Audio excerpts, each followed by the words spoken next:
Colorado's really stepped up its game in terms of aerial firefighting in the last couple of years. More aircraft in more places. Our Marshall Zellinger has that. Loop in the air, scoop in the water, and pull.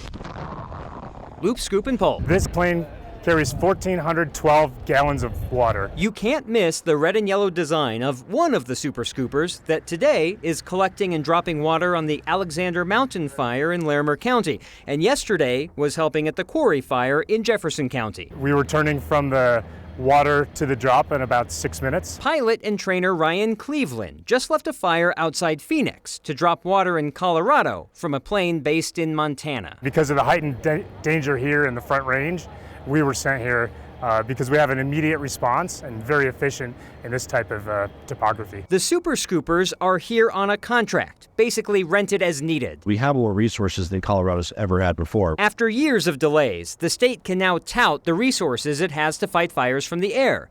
The state owns the $26 million Firehawk helicopter that can drop 1,000 gallons of water with another on order. The state also owns 2 multi-mission aircrafts that can detect fires and provide intelligence and mapping.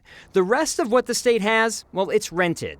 The state contracts for 2 Type 2 helicopters that require them to be available for 7.5 months. Those can drop water, retardant, and supplies. Next year, those contracts will be replaced with 2 state-owned helicopters. For 4 months of the year, Colorado has a contract for a large air tanker that can drop 3,000 gallons of retardant. And for 8 months, the state has a contract for 2 single-engine air tankers that can drop 800 gallons of retardant or foam. 5 years ago, the state was guaranteed those planes for only 5 months of the year. And those 2 helicopters that can drop water, retardant, and supplies, in 2019, the state was only guaranteed those for 4 months. We're in a much better place with the resources we have. If this was a few years ago, we likely wouldn't have any aircraft able to respond within 24 hours. The old debate, rent versus own. I asked about the cost of essentially renting these super scoopers. The contracts, though, are handled by the U.S. Forest Service. I'm still waiting to find out how that works out. How much does it cost? How much does the U.S. government pay versus state versus county? I'm still working on those answers. It's just fascinating to watch them work. I was telling you that they pair up those super scoopers so that they fly together, not spaced out, and then drop at the same point, go fill up together, drop at the same point.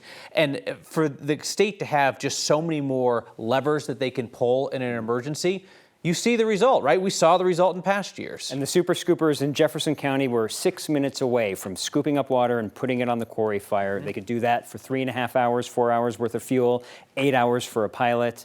Then it's done until the next day. It's relentless and so cool to see. Marshall, thank you.